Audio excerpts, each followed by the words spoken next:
I will never let you go.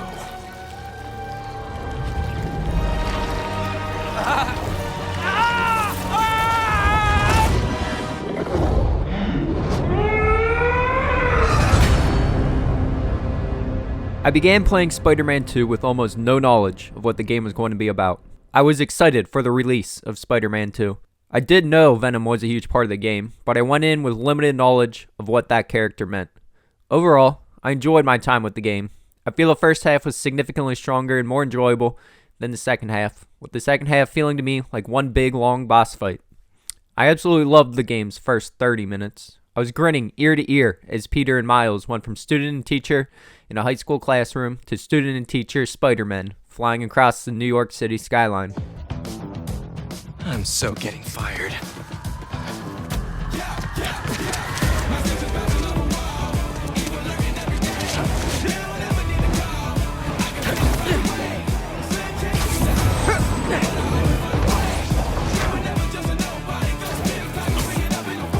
The entire game is a lot of fun to play. I was conflicted about the game's story, however. I love the character moments, as they are written with just a cartoonish level of joy and friendship that is hard to find in the real world. The overarching storylines, however, Kraven and his goons, seemed like a sideshow and a chore to get through to get back to the stuff I cared about, the main protagonists and the character moments of the game. Even the storyline with Harry and Peter, opening Heal the World, and working together, felt too low stakes for the bombastic combat, web-slinging, music, and all-around gameplay experience. All of that changed as soon as I became Venom. The introduction of the symbiote and Harry becoming Venom was all interesting, but even then, it seemed like low-stakes side plot after what I experienced in the first game. I still didn't understand the love for the Venom character. Then, the symbiote left Harry's body and chose to save or commandeer Peter's dying body. What I experienced next changed everything for me.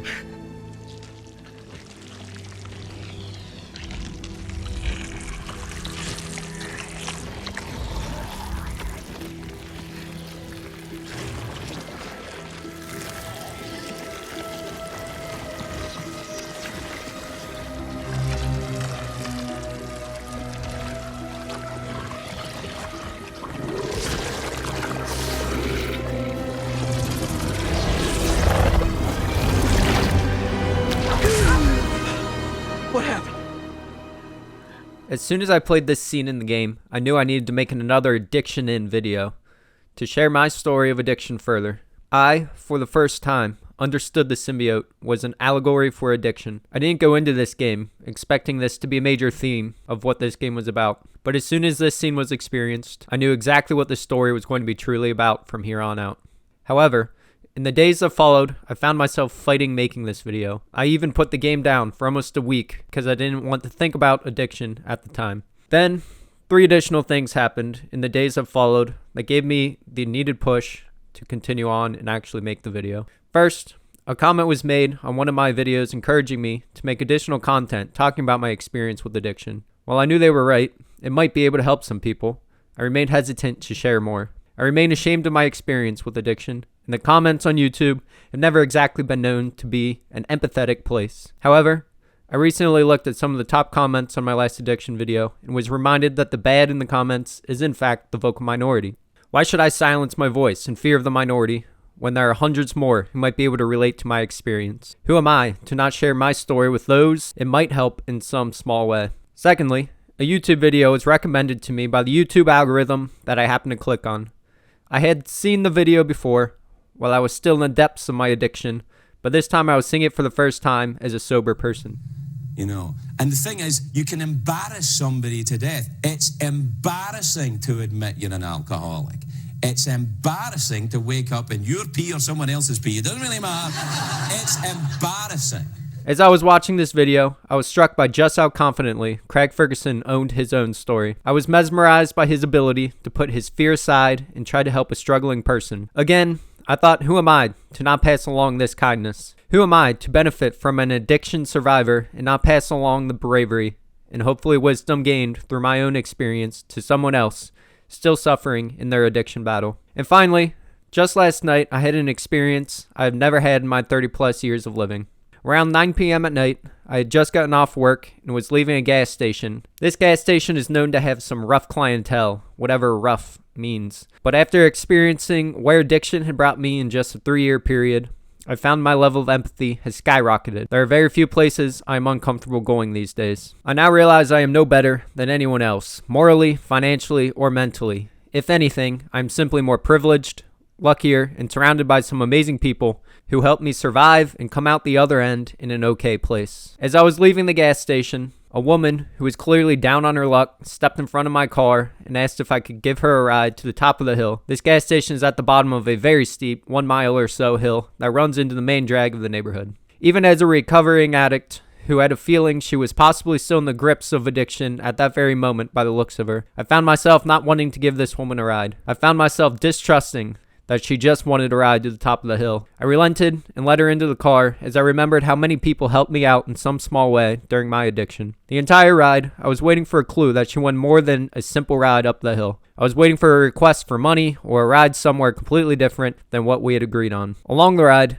she told me she was a recovering addict of 3 months, just as I suspected. I congratulated her, but did not share that I too was a recovering addict, out of fear she would try to use this to take advantage of me in some small way. We got to the top of the hill, I pulled into a parking lot, she thanked me again for my kindness, and I encouraged her to keep on with her recovery and to stay safe out there, whatever on earth that might mean. She told me about how proud she was of herself for how hard she is working to stay sober, then got out of her car and walked on. And I was left wondering, why did I not tell her I was also a recovering addict? Was it fair to listen to her story and not share some of my own? Why was I afraid of this woman, even knowing I had been down a similar road with similar failures as she likely had? Did I do enough to help her? And so, my mind was made. It was time to stop letting fear win. It was time to put on my metaphorical Spider-Man suit and try to act like the hero in my own story once more. Sometimes, we just need to be reminded. Remember, with great power comes great responsibility. My addiction was and is to alcohol. I was reminded of my introduction to alcohol immediately upon playing as Venom for the first time in Spider-Man 2. I was reminded of the feeling of being invincible alcohol gave me when I first found it.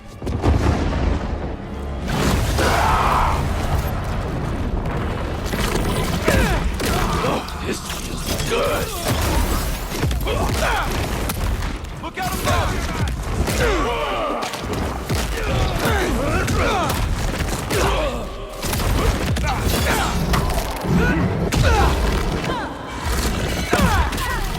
You and Jeff will Kraven has been such a good. And I feel sorry for him.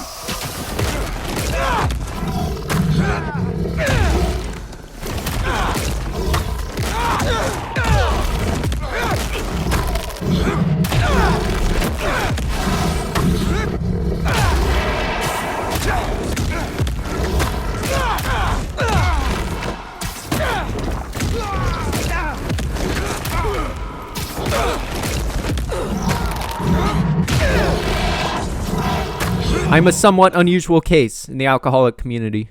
While many alcohol abusers find alcohol in their teenage years, I did not have my first sip of alcohol till I was around 22 years of age. In most ways, this was not by choice. I've always been an extremely introverted, socially awkward, and socially anxious person.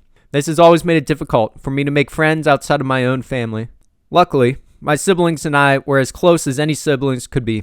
We did everything together and loved every minute of it. We were best friends. But eventually, time went on and our lives changed. My siblings went away to college or made new friends, and I found myself spending more and more time alone watching sports or playing video games by myself. I distinctly remember sitting alone on the couch on my 21st birthday with tears in my eyes, thinking I was missing out on life. Seeing everyone else my age posting photos and videos of their 21st birthday celebrations, having an absolute blast with the help of their newfound ability to legally drink alcohol only made matters worse. As such, I started feeling a pull towards alcohol to help me experience life and get over my social anxiety. And so eventually, I found myself heading to a party with an old high school acquaintance that I had college classes with. He had been drinking since high school, like many people I knew, and had no idea I was heading to the party without ever having even had a sip of alcohol myself. When we got there, I found myself gravitating to the couch in front of the football game because this was what was familiar and comfortable to me. Not soon after sitting down, I found my newfound acquaintance throwing a Miller Lite to me. In my nervousness, I botched the catch. The beer fell to the ground. I tried to play it off like I didn't just drop my first beer ever and pulled the tab open as if I had been here before. Naturally, the beer, having just been dropped on the floor, began foaming all over the place and spilling all over the already sticky college house floor. So, my first sip of beer was me sipping up the foam spraying out of the can that had just been dropped. And it was absolutely disgusting. A Chef Spidey masterpiece. Nonetheless, I finished the beer, and after that single beer, I already got it. I was beginning to feel a superpower come over me. My usual inclination to keep to myself and not take part in conversations was lifting. The usual social clouds that filled whatever the social part of the brain is was clearing away and giving way to blue skies. I began to talk to everyone at the party. As I drank additional beers, It's not what it looks like? I became more and more powerful feeling until I found myself feeling almost invincible. Just like when Peter initially dons the Venom suit, he feels the power of the symbiote, the alien substance taking over his body and his brain, and he soon feels invincible. Weirdly enough, I feel energized. It did that for me too. How does this thing work? Honestly, can't explain it. I just think the suit listens. Okay, maybe it'll help with finding Kraven and his serum. The alien substance to me was alcohol, and I too soon felt invincible. Okay, suit. Let's see what you can really do.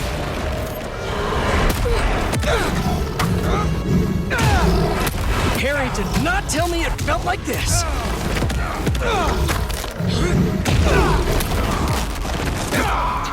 I feel so strong. For a while, the suit is an asset to Peter. He uses it to seemingly fight better and better, I'm a one-man army now. and seemingly be more helpful. I too, for a time, had a coexistence with alcohol that seemed mutually beneficial. With alcohol in my life, I began making more and more friends, constantly having fun things to do on the weekends, became closer with coworkers post-college than I ever would have due to my natural desire to keep to myself without alcohol in my system. And eventually, this road I was on led me to meeting my wife. I do not think I would have found my wife if I had never tried that first beer at 22 years old. Would I have found a wife? Probably. I gained confidence and the ability to go outside myself even without alcohol, but alcohol certainly made it feel like a superpower and forced me into a far greater number of situations to meet her than without it. I ended up meeting my wife through a girlfriend of one of the drinking buddies, so I likely wouldn't have met her without the alcohol. So, in the short term, alcohol helped me to find the person I always wanted to find. The days and nights sitting home alone on the weekend, asking the universe to help me find someone to spend the rest of my days with, was met as a result of the superpower alcohol gave me. It's like it knows me. Similarly, the Venom suit does make Spider-Man better at stopping the bad guys. It makes him stronger, faster, more powerful. However, I thought I simply would be done with alcohol once I met that person, just as Peter thought he would be done with the symbiote as soon as he stopped the bad guys. Little did we know, this was just the beginning for the both of us. It's quiet.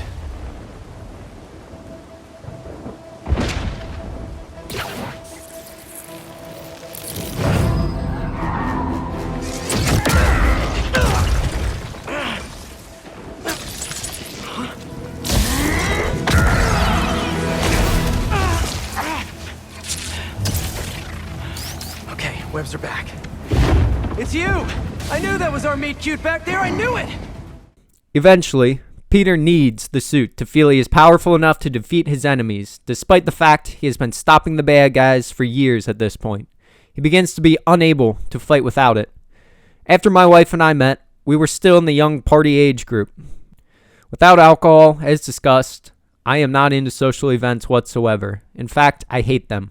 I struggle to find any joy in social occasions. I didn't used to like being this way, but I always have been and think I always will. As such, the increase in social demands of our relationship, now it was socializing with her family and friends as well as mine, started leading to me finding myself needing to restock on alcohol more than ever. I needed the alcohol to help me to not appear standoffish and to try and be social at all of the obligations added to my life. While I was certainly abusing alcohol at this point, I was not yet addicted.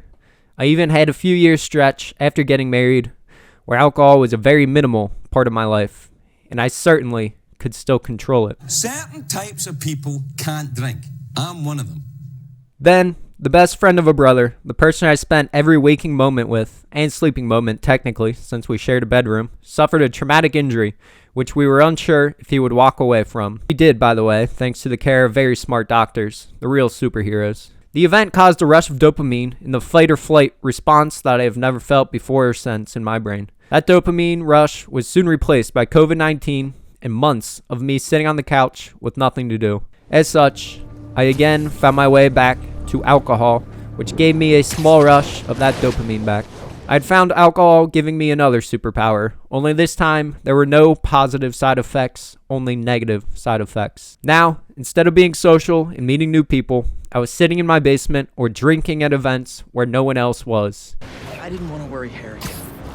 It seems like the suit malfunctions when it's within range of certain frequencies. How bad is the malfunction? Not pleasant, but I can handle it.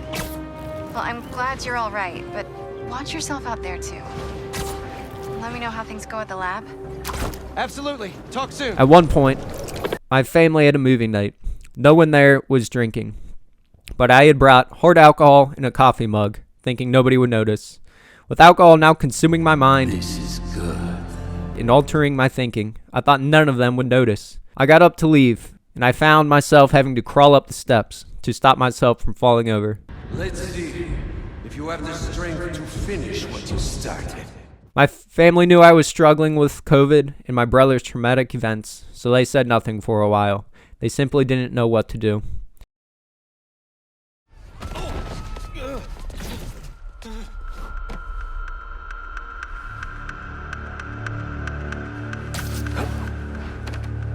He got away from us. He's mine. You sure? He's got big teeth. So do I. He's not normally like that, right? No. He's never like that.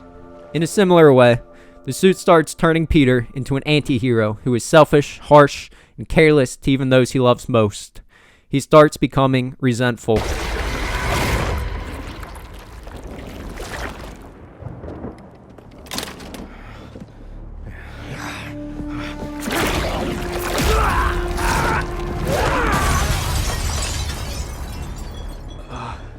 That wasn't me. You should ice that. He knows the only way to save Harry is to give the suit back, buddy. but he refuses. How you feeling? He is mean and narcissistic towards the person he loves most in MJ. I need that suit back. Pete.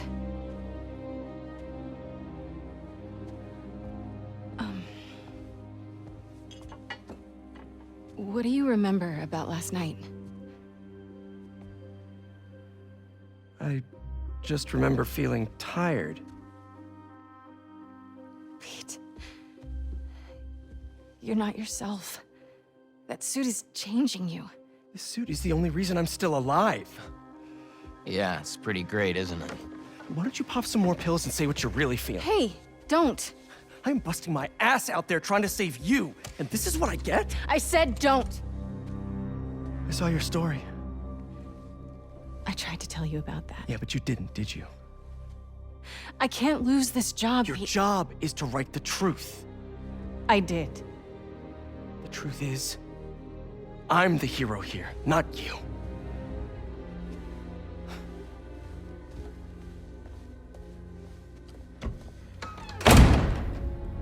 MJ and Harry have no choice.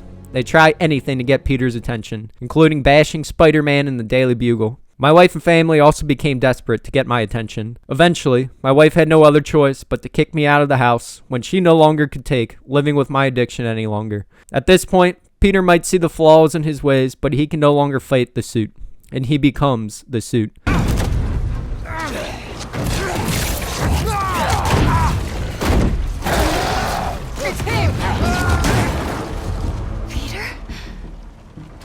The symbiote has infected his entire being. Peter? Looking back, it is easy to think I simply was unwilling to beat the addiction.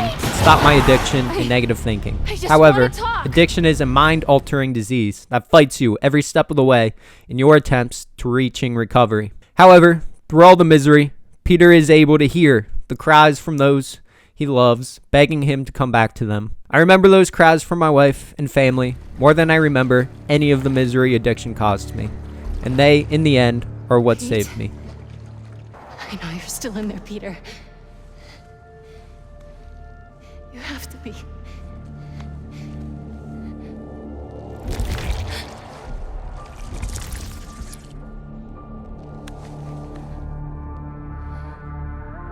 Now comes the hardest part. Peter has heard the voices, and he must fight his way through his infected thinking and find Peter himself again. An addict has an overwhelming amount of information available to them regarding recovery from addiction. I, for example, attended some Alcoholics Anonymous meetings, but found them to be too socialization focused for my social anxiety to be able to take in the long run. At a couple of the meetings, I drove all the way there, but found myself unable to get myself out of the car and ended up just sitting for an hour listening to a podcast in my car. There are a multitude of support groups available for those who don't know where to begin. I, for one, began listening constantly to stories of as many people as I could find in their addiction journeys. This included Craig Ferguson, who I mentioned before, and Robert Downey Jr. So by the time you're in prison, that's not rock bottom for you? Nope. It's easy to embrace hopelessness when things seem insurmountable. And yet, it's actually just a matter of time until all of the elements come together for things to be all right. I mean, I believe that, most difficult situations will resolve themselves if you are persistent and if you don't give up entirely. And that's what I never did. I never gave up. In the end, refinding a strong purpose for my life was the only thing that saved me. When my wife began to seriously talk about leaving me, I remembered what the drinking way back when I was 22 years old had started for. It started as the only way I could find to answer my prayer I used to say at night, sitting alone on my couch with watery eyes, wishing for someone to be my best friend again, like my brother used to be before he spread his wings and lived his life to the fullest. The prayer went something along the lines of, God, if you exist, can you please let me find my wife? And can I please just meet her sooner rather than later?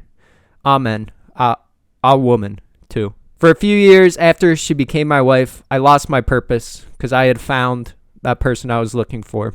I thought I needed a greater purpose than simply being myself, the person my wife married. But I was wrong. It was and still is time for me to fully embrace who I am and stop trying to be someone I am not. Damn. Miles. I've been calling you. For hours. Nothing. You know Miles has been hunting Lee. I'll find him. I'm calling the hospital. I said I'd find him. I've got this under control. All Miles talks about is how to be a better Spider-Man. Not school, not his friends. How to help you. Go help him.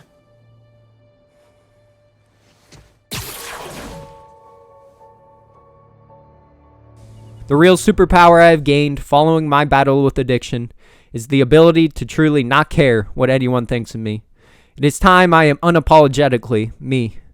There is no greater purpose than to be the best version of you that there is.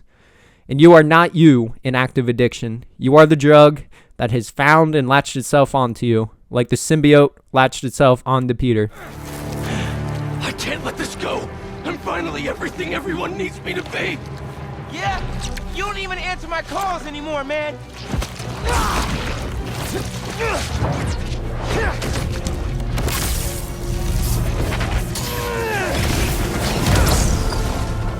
And what about MJ? You could have killed her. I know you're hurting, Pete, but you're better than this. I know, but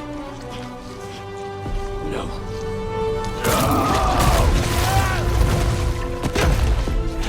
You are the alien object, the symbiote that seemingly chose you and refused to give back control. Stop listening to it. You are good enough. You don't need any superpowers you don't already possess to be a hero. Be yourself at all times. That is what it means to be a hero. If you or someone you know is struggling with addiction and needs help, it's essential to seek assistance as soon as possible. Addiction can have serious consequences on a person's physical and mental health, relationships, and overall well-being. Some common steps that you can take to get help from addiction starts with number 1, recognizing the problem, as I have attempted to lay out in this video. The first step is acknowledging that there is a problem. This can be challenging as denial is common in addiction. If you or someone you know is experiencing negative consequences due to substance use or addictive behaviors, it's crucial to recognize the issue. Step 2 is to reach out to a healthcare professional. A healthcare provider can provide guidance and assessment of the addiction. They can help determine the appropriate level of care and recommend treatment options. From there, you could consider therapy and counseling. You could attend support groups such as Alcoholics Anonymous or other options that are available to you. If your addiction is bad enough, inpatient or outpatient treatment is also available, sometimes referred to as rehab. There is a stigma around rehab, but there is absolutely nothing wrong with seeking rehab if you are in need. It is also absolutely essential that you begin to build a support system. Surround yourself with a supportive network of family and friends or a community that can provide emotional support, encouragement, and accountability during your recovery journey. You know, if you need me, I'm just a call away. Just glad to have you back, man.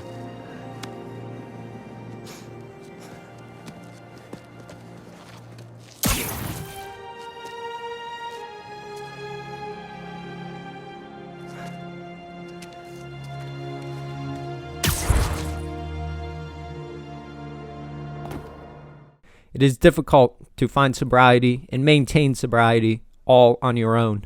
You do need help. Remember that seeking help for addiction is a significant step toward a healthier and happier life. It's important to tailor your treatment plan to your specific needs. So what worked for me may not be what works for you. Please don't hesitate to reach out to a doctor or addiction specialist to begin your journey to recovery. It is very hard to reach out for help, but it is absolutely essential, and it might just save your life.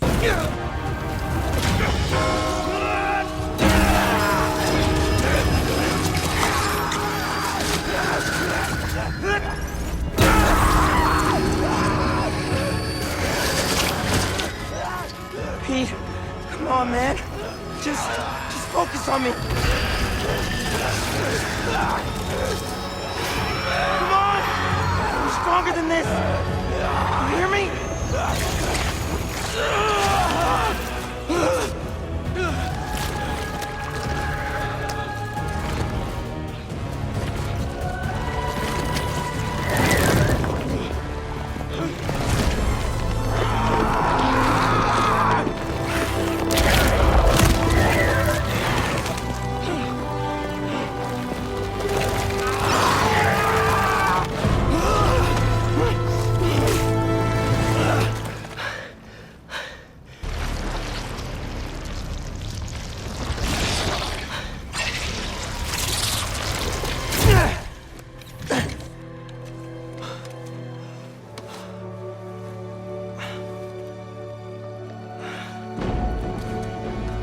Come on, let's move.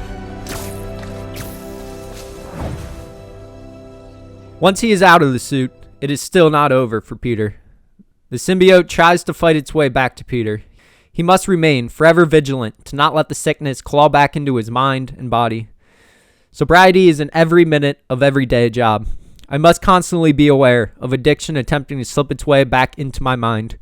I admit, I have not been perfect since I first got sober. It is extremely rare for an addict not to relapse at least a couple of times when first getting sober. Sobriety is an ongoing process that is different for everyone. For me, the battle is won when I do the things that give me purpose. Such things as helping others in need, being a good brother and son, working hard, being creative, and trying to more fully understand myself and the world I live in. It's important to create a relapse prevention plan where you identify triggers and situations that may lead to relapse for you and develop a plan to cope with these challenges. A relapse prevention plan can help you stay on track with your recovery. Oftentimes, this is a trial and error type of process. Remember to stay committed. Recovery is an ongoing process, and it may involve setbacks. Stay committed to your treatment and recovery plan, and don't be discouraged by relapses. Seek help and support when needed. Fine. Relieved that it's over. Ashamed at what I did. It's not your fault. There's still so much we don't know. Just tell me right away if you feel any changes in mood, behavior. But it's off me. I'm cured, right? Very likely. Yes. Just do your best to keep that thing contained. It's easy to see your number go back to 0 and to lose all hope. Though I am sober and have been for an extended period of time at this point, I remain an addict. It's damn time I admit it, embrace it, and unapologetically be who I am. I am me, a husband, a brother, a teacher, a friend, an addict. Thanks for taking the time to listen to my story with an open mind. It's time for me to go now. Ironically, My back. is really hurting me from hunching over my computer writing this. And always remember, as cliche and memed as it has become, with great power comes great responsibility. If you have never experienced addiction, you can still be a hero to those who are suffering by learning about the disease with an open mind or lending a hand of help to someone in need. This hand of help might not always look like help to the one suffering, such as my wife kicking me out of the house. To anyone who has been a hero to an addiction sufferer, thank you for your kindness. And to anyone who is currently suffering from addiction, Relax and be a good proton. Huh? Stay positive. failure is not the end. It is a necessary part of the path. But are you willing to learn from your failures and get a little better each time you fail? Hope will always remain in those who continue to fight. But are you willing to continue to fight? You are capable of fighting, but you must be willing to fight. We are not who we were. We must be better. It's not that difficult to overcome these seemingly ghastly problems. What's hard is to decide. We must do better. We must remember to become the hero of our own story once more, because though we will always be able to find help, we are not powerless. We can save ourselves and become a hero to ourselves once more. And once we become our own hero, we can be one for those still in need. These last few days. Miles, I'm sorry. Thank you for everything. It's what Spider-Man do.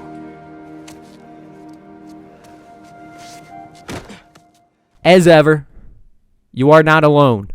There are millions more of us than you realize. Can't get out of bed, but God knows he's trying. So tell me when it's over. Maybe I'll come over. We could be kids again. Not everything has to end. So tell me when it's over. And maybe I'll come over. We could be kids again. Not everything has to end. When there are clouds in the sky, you'll get by.